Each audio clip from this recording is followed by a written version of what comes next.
Astrology and Religion Among the Greeks and Romans by Franz Cumont, 1912. Lecture 5. Astral Mysticism, Ethics and Cult. A theology which was based on theories of celestial mechanism, which deified mere abstractions such as time and its subdivisions, which attributed a sacred character to numbers themselves, must, it would seem, have been repellent by reason of its dry metaphysical character. A creation of astronomers, it would appear to have been incapable of appealing to any but an intellectual elite, and of winning over any but speculative minds. We might well be astonished, at first sight, that a religion so arid and abstruse should have been able to conquer the ancient world, and we ask ourselves how it obtained a hold over men's souls and was able to attract a multitude of believers. The answer is that this potent system, which set itself to satisfy the intelligence, made a yet more effective appeal to emotion. If the cults of the East pretended to answer all the questions which man asks concerning the world and himself, they also aimed at stirring his emotions, at arousing in him the rapture of ecstasy. The leaning towards mysticism, which is one of the characteristic traits of the Syrian Posidonius, was shared by all the adepts of Chaldean creeds. We must attempt to analyze here the character of this sidereal mysticism, an original form of devotion if there ever was one, a curious and little-known expression of religious feeling in the days of antiquity, and to show what system of ethics sprang from it, what forms of worship corresponded to it, and how it was reconciled with fatalism. After the theory, we pass on to the practice. The magnificent appearance of the glittering sky has always vividly impressed mankind, and whoever has enjoyed the soft brilliance of an Eastern night will understand how, in that country, adoration was naturally excited for the inextinguishable centers of light on high. But this cosmic emotion, as it has been termed, varies constantly according to the idea which has been formed of the universe. There is assuredly an enormous distance between the views of primitive man, who, when he raised his eyes to the firmament, sometimes dreaded lest this solid vault should fall and crush him, and the veneration of a Kant, who, when considering the stellar systems piled up to infinity above him, felt himself seized with the same respectful wonder that he bestowed on the moral law which he apprehended within him by reason. The feeling has been developed with the progress of knowledge, and in proportion to the precision to which ideas of immensity and eternity attained. In the Greeks, the cosmos did not arouse, as in ourselves, the troublesome thought of an extension prolonged to infinity beyond the most distant nebulae, which the telescope can reach. The world, then, had limits. Above the sphere of the fixed stars, which surrounded it on all sides, the ancients supposed that there was nothing but a void or ether. Heaven, in their astronomy, was like the earth in their geography, a much more limited expression than it is nowadays. The vastness of the visible constellations was not so overwhelming to them as it is to our scientific knowledge, and the distances at which they fixed these bodies did not suggest to them, as to us, a distance so great that its extent transcends the limits of our imagination, and even figures cannot enable us to realize it. When they gazed into the depths of space, they were not seized to the same degree as we with giddiness at the abysses, nor crushed by a feeling of their own littleness. They would not have cried like Pascal when meditating on the disproportion between man and nature, incommensurable and speechless. The eternal silence of these boundless spaces frightens me. The feeling which struck the ancients was mainly one of admiration. Seneca develops this thought that the stars, even if we do not bear in mind the benefits which they diffuse over our earthly abode, provoke our wonder by their beauty, and demand our veneration by their majesty. From the passages which are devoted to celebrating their splendor, I will quote only one, the final touch of which will make clear the entire difference which separates the ancient from the modern conception. Manilius ends his 5th book by a grandiose description of the brilliance of those moonless nights when even stars of the 6th magnitude kindle their crowded and gleaming fires, seeds of light amid the darkness. The glittering temples of the sky then shine with torches more numerous than the sands of the seashore, than the flowers of the meadow, than the waves of the ocean, than the leaves of the forest. If nature, adds the poet, had given to this multitude powers in proportion to its numbers, the ether itself would not have been able to support its own flames, and the conflagration of Olympus would have consumed the entire world. We have seen how admiration for the beauty of the cosmos, the discovery of the celestial harmony, had led to the declaration of the existence of a guiding providence. But this is not the most characteristic side of the doctrine. All systems of theology invoke the order of nature as a proof of the existence of God. What is more original than this, they took this cosmic emotion, which every man feels, and transformed it into a religious sentiment. The resplendent stars, which eternally pursue their silent course above us, are divinities endowed with personality and animated by feelings. On the other hand, the soul is a particle detached from the cosmic fires. The warmth which animates the human microcosm is part of the same substance which vivifies the universe. The reason which guides us partakes of the nature of those luminaries which enlighten it. Itself a fiery essence, it is kin to the gods which glitter in the firmament. Thus contemplation of the heaven becomes a communion. The desire which man feels to fix his eyes long upon the star-spangled vault is a divine passion which transports him. A call from heaven draws him towards the radiant spaces.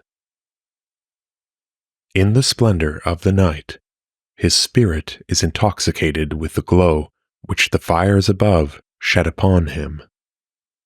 As men possessed, or as the Corybantes in the delirium of their orgies, he gives himself up to ecstasy, which frees him from the trammels of his flesh and lifts him, far above the mists of our atmosphere, into the serene regions where move the everlasting stars.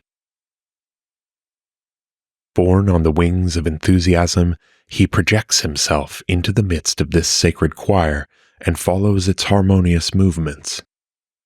Then he partakes in the life of these luminous gods, which from below he sees twinkling in the radiance of the ether.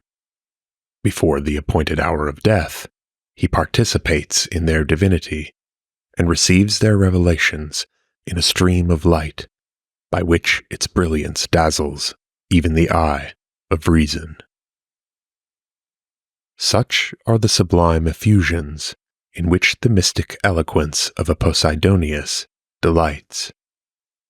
Nevertheless, in this learned theology, whose first authors were astronomers, erudition never loses its rights. Man, attracted by the brightness of the sky, does not only take an unspeakable delight in considering the rhythmic dance of the stars, regulated by the harmonies of a divine music produced by the movements of the celestial spheres. Never weary of this ever-repeated spectacle, he does not confine himself to enjoying it. The thirst for knowledge, which is innate in him, impels him to inquire what is the nature of these glowing bodies whose radiance reaches him, to discover the causes and the laws of their unceasing movements. He aspires to comprehend the course of the constellations and the sinuous paths of the planets, which should reveal to him the rules of life and the secrets of destiny. As soon as he approaches the limits of the heavens, his desire to understand them is inflamed by the actual facility which he experiences in satisfying it.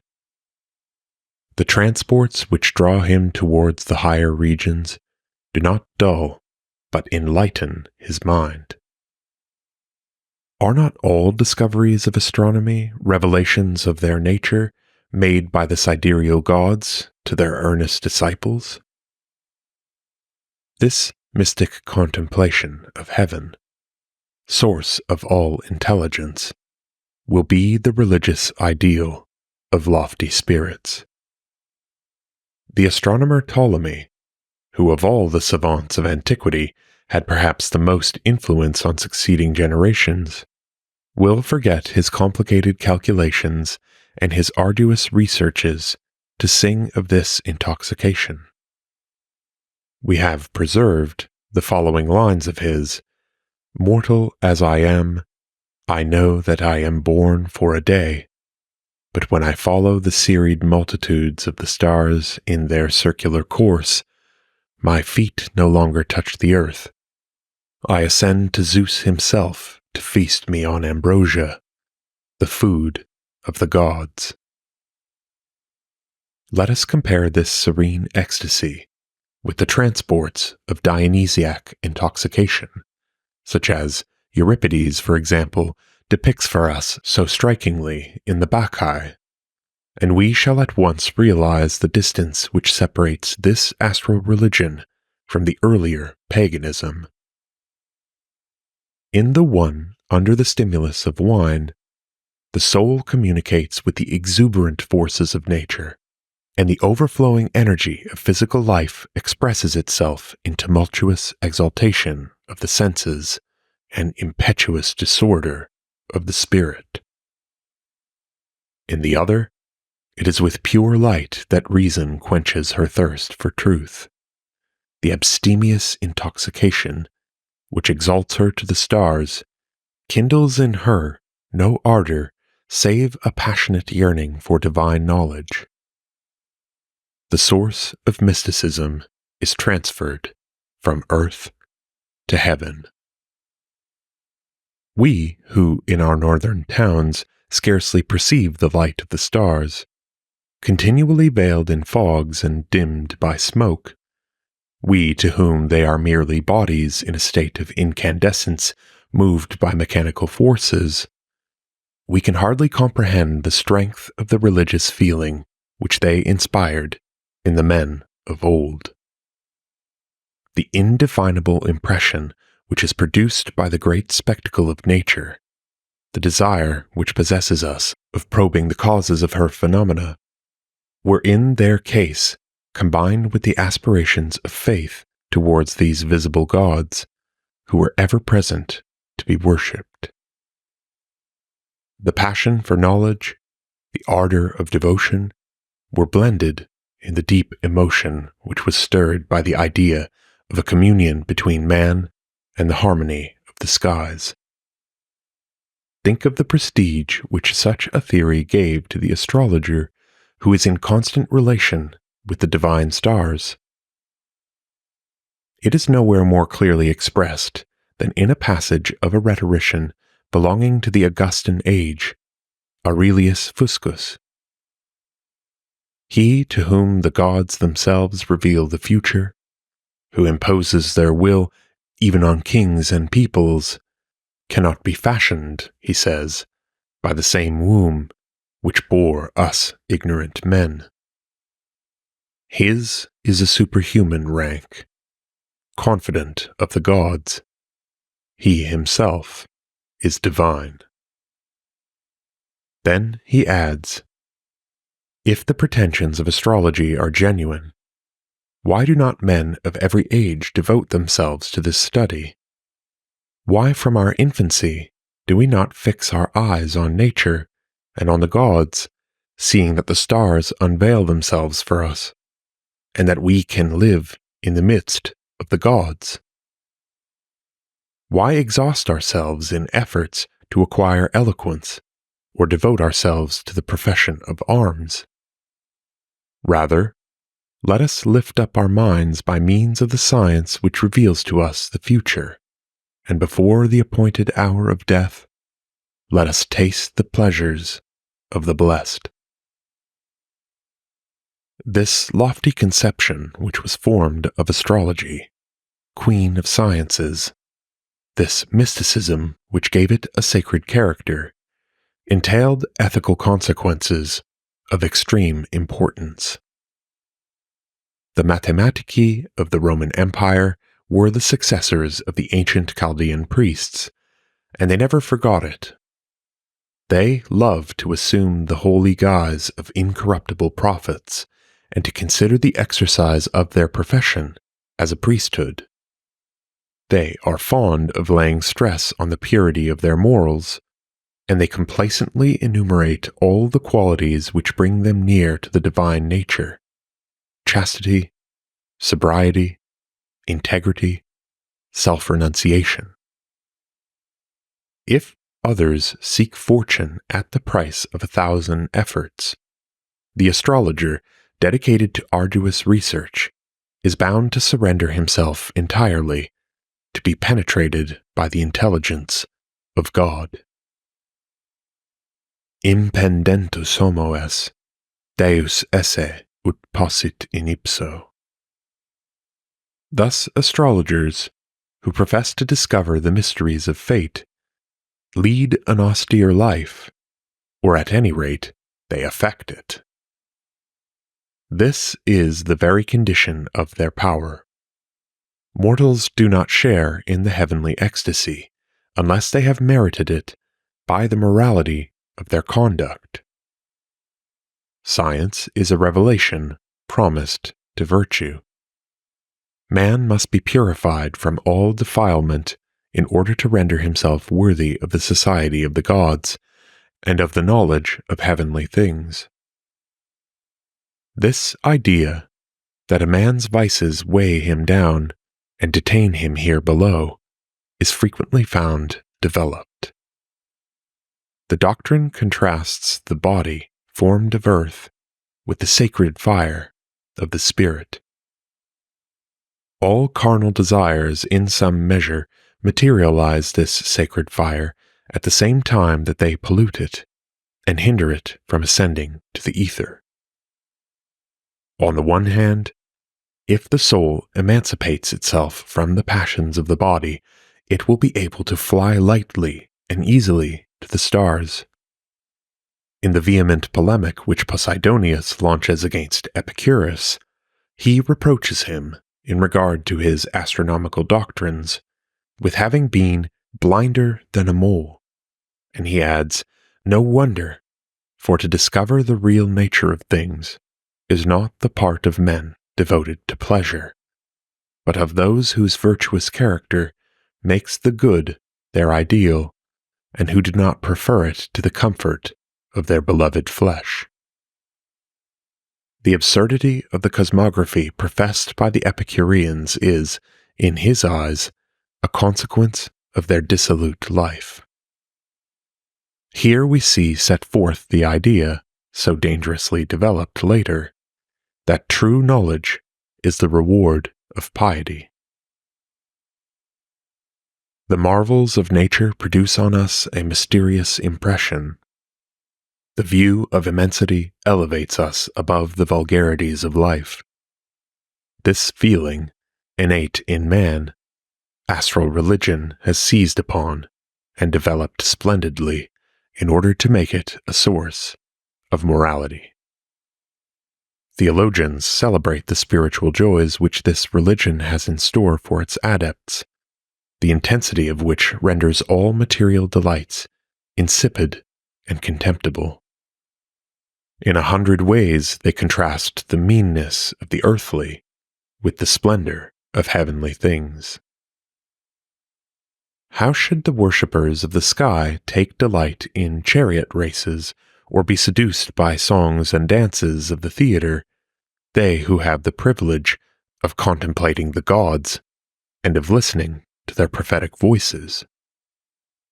How utterly do their thoughts, which move among the stars, scorn from the heights of this resplendent abode the gilded palaces and the pompous luxury of wealth. They heap not up silver and gold, treasures worthy of the dark places of the earth from which avarice draws them, but they fill their souls with spiritual riches and make them masters of all nature, in such wise that their possessions extend to the confines of the east and of the west.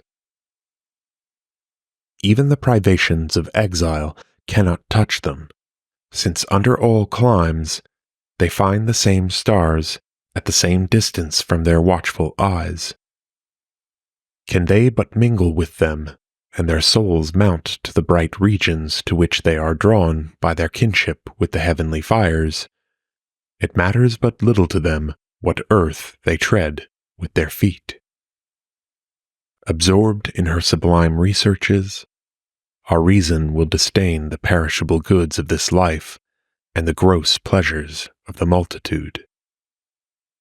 She will free herself from all the carnal desires aroused in her by the body, fashioned of earth. Thus devotion to science is surrounded in sidereal worship with a halo of religion. The exaltation of intellectual life, which alone is divine, leads here to asceticism. Astral mysticism, we see, conceived a blissful state of mind, where man, even on earth, freed himself from all that was earthly, emancipated himself from the needs of the body as from bonds, and from the impulses born of it, to devote himself to the contemplation of nature and of the starry sky, which imparted to him direct knowledge of divine activity. This ideal, sternly ascetic in that it set the satisfaction of bodily instincts in sharp opposition to the aspirations of sovereign reason, led to a life of self-renunciation, illumined only by the sacred joys of study. But has man's will the power to choose this happy lot? Does not astrology formulate a principle destructive of all morality and all religion? The principle of fatalism? Fatalism, indeed, is the capital principle which astrology imposed on the world. The Chaldeans were the first to conceive the idea of necessity dominating the universe. This is also one of the ruling ideas of the Stoics. An absolute determinism is implied in all the postulates of the science of stellar influence on human life, and Manilius has expressed it in a striking line. Fata regunt orbem cartas stant omnia lege. The power of this fatalistic conception in ancient times may be estimated by its long-continued survival, at least in the East, where it originated. From the Alexandrine period, it spread over the whole Hellenic world, and at the close of paganism, it is still against this doctrine that the efforts of Christian apologetics are mainly directed, but it was destined to outlast all attacks, and even to impose itself on Islam. For Mohammedanism is, in this respect, the heir of paganism. The capital objection which its adversaries, whether heathen or Christian, never ceased to advance against it, the dialectic of Carneades made already brilliant use of this weapon, is the same that the defenders of the doctrine of free will have never ceased to repeat, namely, that the absence of free will destroys responsibility. Rewards and punishments are meaningless if men act under a dominating necessity.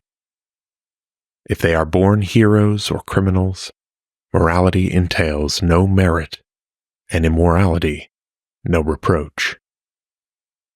We cannot set forth here the metaphysical discussions provoked by this controversy, which always has been, and always will be, carried on. But from a practical point of view, Stoicism proved by facts, an irrefutable argument in ethics, that fatalism is not incompatible with a manly and active virtue. Nay, more, it was possible to regard it as giving a religious basis to virtue, if virtue resulted from the accord of microcosm and macrocosm, which found its highest expression in ecstasy. Some modern thinkers, like Schleiermacher, have made true religion consist in the feeling, on the part of the creature, of absolute dependence on the infinite cause of the universe. Astrology, by strengthening this feeling of dependence, has been a source of real piety. Its professors elevate to a duty complete resignation to omnipotent fate, cheerful acceptance of the inevitable. They declare themselves submissive to destiny, even the most capricious, like an intelligent slave who guesses his master's wishes in order to satisfy them, and can make the harshest servitude tolerable. This passionate surrender, this eagerness to submit to divine fate, inspired certain souls in days of old with feelings so fervent as to recall the rapture of Christian devotion, which burns to subject itself to the will of God. It has been observed that the renunciation of Demetrius, quoted by Seneca, affords a singular parallel to one of the most famous Christian prayers, the Suscipe of St. Ignatius, which ends the book of spiritual exercises. I have but one complaint to address to you, immortal gods, that you did not make me sooner know your will. I would myself have anticipated what, at your call, I offer to submit to now. Would you take my children? It is for you that I have reared them. Do you desire some part of my body? Take it from me. It is but a slight sacrifice I make, since I must soon leave it altogether. Do you desire my life? Why should I hesitate to restore to you that which you gave me? I am not constrained to aught. I suffer not against my will. I am not obedient to God. I am in accord with Him, and the more so because I know that everything takes place in virtue of an immutable law proclaimed from all eternity.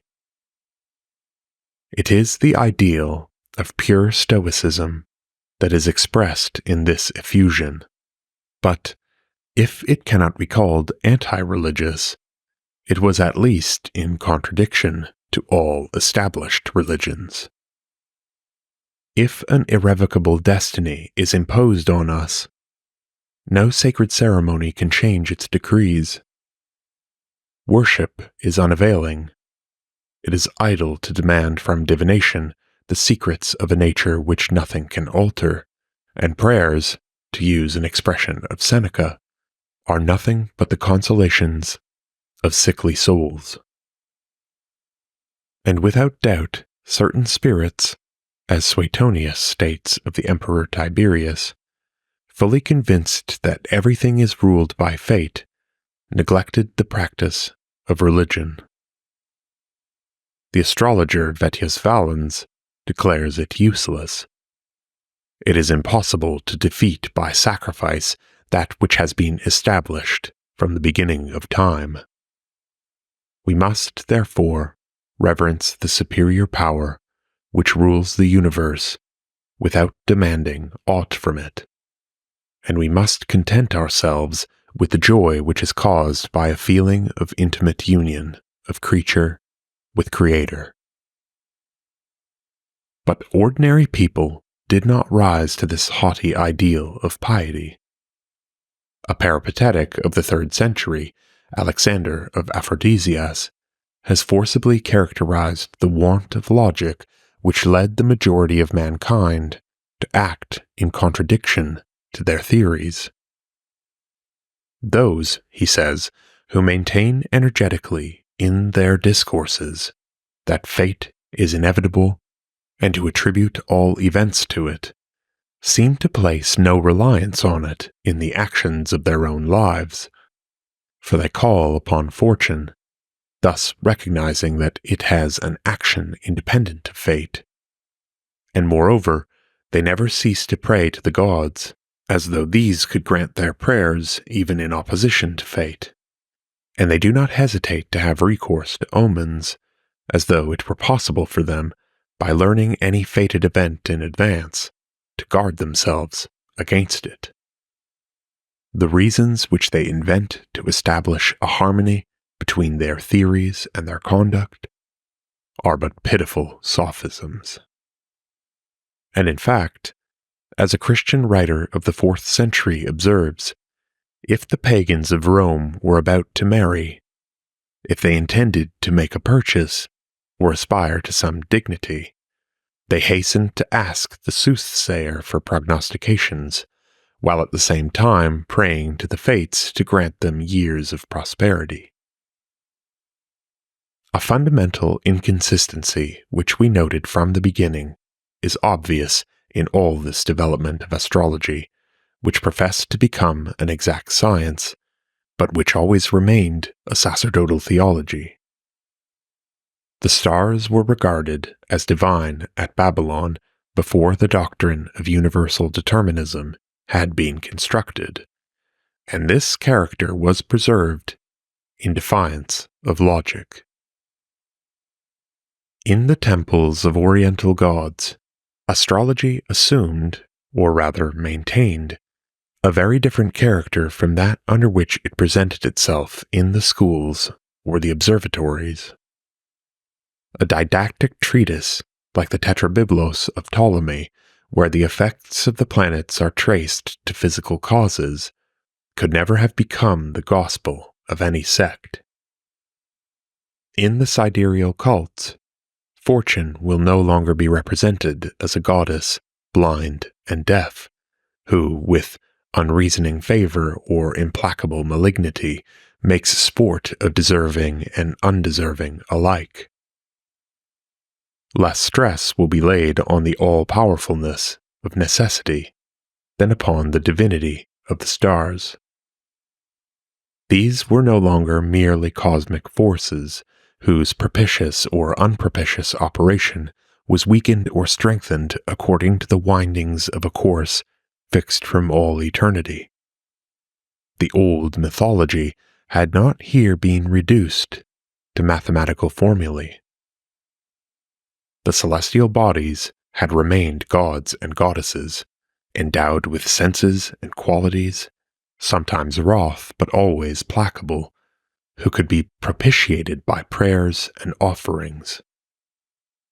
Occult ceremonies, magical incantations, had, it was thought, the power of rescuing, even here below, the faithful from the enslavement which destiny caused to lie heavy on the rest of mankind. Nay, more, of bending the celestial spirits to the will of the believer. Even the theorist Firmicus Maternus, though vigorously asserting the omnipotence of fate, invokes the aid of the gods to enable him to resist the influence of the stars.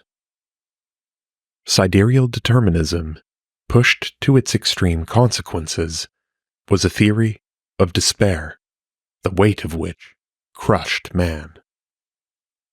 He felt himself mastered, overpowered by blind forces which impelled him as irresistibly as they caused the celestial spheres to move.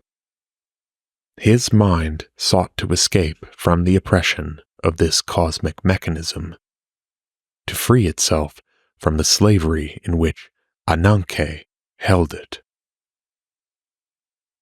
No longer was reliance placed upon the ceremonies of ancient cults to rescue him from the rigor of her dominion, but Oriental religions provided the remedy for the evil which they had spread. The new master, who has possessed himself of the sky, will be propitiated by new means.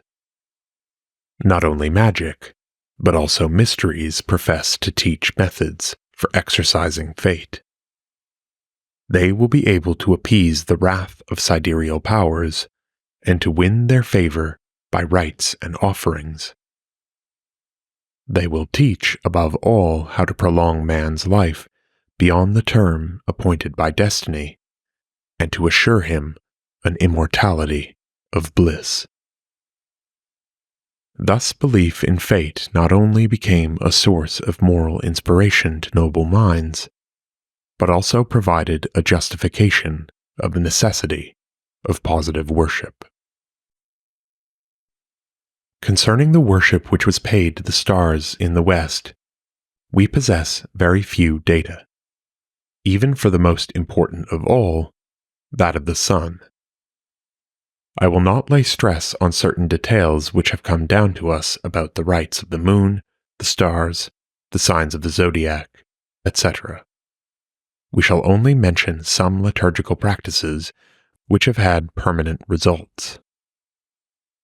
It was customary to worship the rising sun, Oriens, at dawn, at the moment when its first rays struck the demons who invaded the earth in the darkness. Tacitus describes to us how, at the Battle of Bedriacum in 69 AD, the soldiers of Vespasian saluted the rising sun with loud shouts after the Syrian custom. In temples thrice a day, at dawn, at midday, and at dusk, a prayer was addressed to the heavenly source of light, the worshipper turning towards the east in the morning, towards the south at midday, and towards the west in the evening.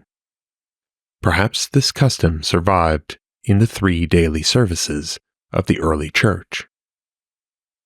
A very general observance required that on the 25th of December, the birth of the new sun should be celebrated, when after the winter solstice the days began to lengthen and the invincible star triumphed again over darkness.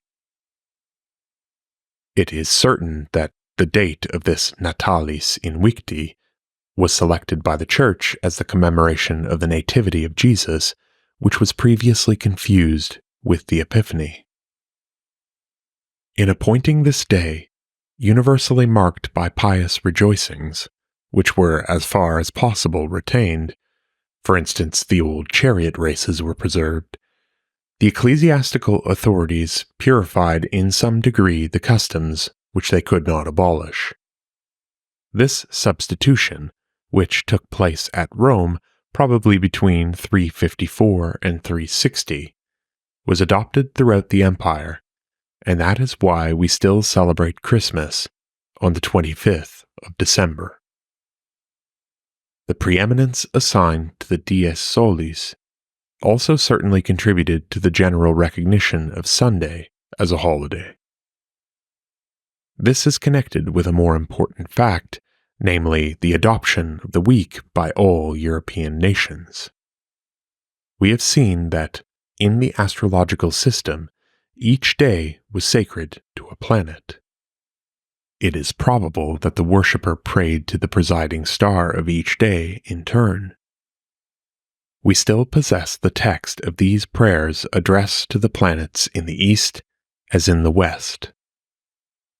We have some in Greek, but of a late date, and the most curious are those of the pagans of Haran, near Edessa, which an Arabic writer has transmitted to us in great detail.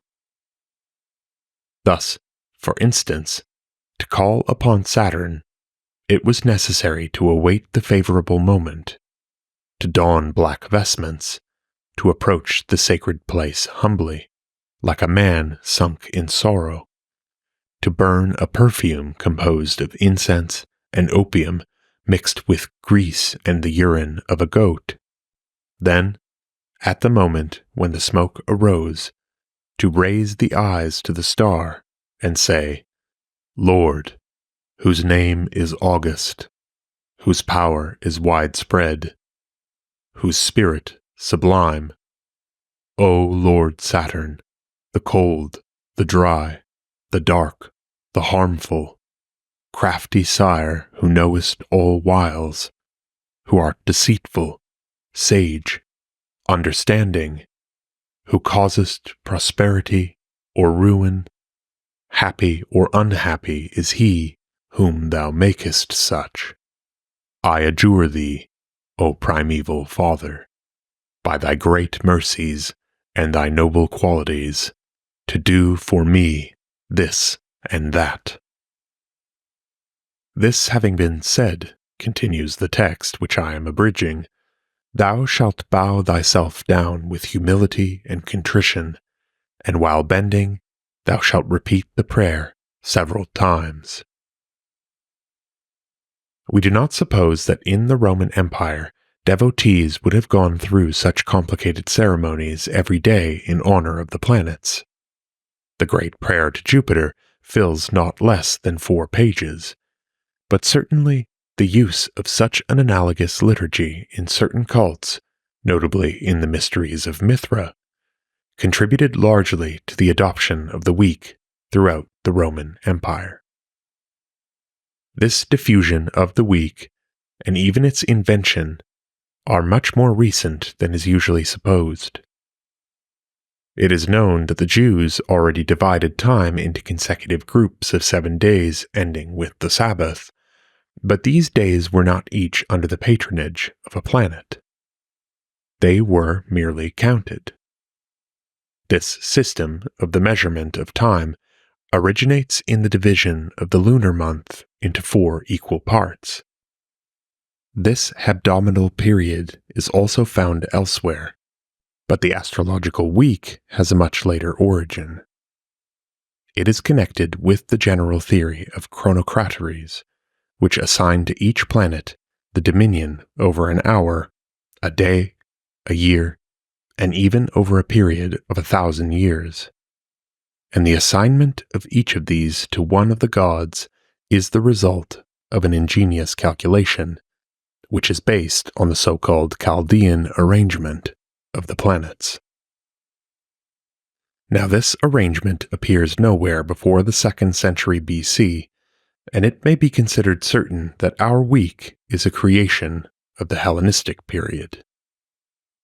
It was probably first introduced into the sidereal cults of Mesopotamia and of Syria, thence passed to Alexandria, and it is about the age of Augustus that it began to supplant in Latin countries the old Roman nundinum of 8 days, and it ended by replacing all local calendars.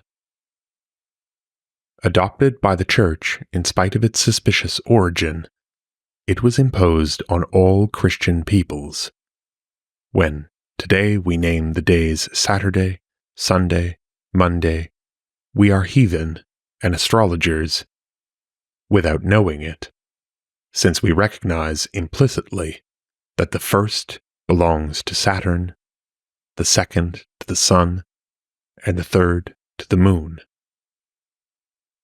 If I may be allowed to conclude with an observation which takes us a little away from our subject, there can perhaps be no more striking proof of the power and popularity of astrological beliefs than the influence which they have exercised over popular language. All modern idioms preserve traces of it, which we can no longer discern save with difficulty, survivals of vanished superstitions. Do we still remember when we speak of a martial, jovial, or lunatic character that it must have been formed by Mars, Jupiter, or the Moon? That an influence is the effect of a fluid emitted by the celestial bodies? That it is one of these astra, which, if hostile, will cause me a disaster? And that, finally, if I have the good fortune to find myself among you, I certainly owe it to my lucky star? End of Lecture 5. Astral Mysticism, Ethics and Cult. In Astrology and Religion Among the Greeks and Romans, by Franz Cumont, 1912. Read by Dan Attrell. If you would like to support more work such as this, please visit patreon.com/themodernhermeticist. And above all, thank you for listening.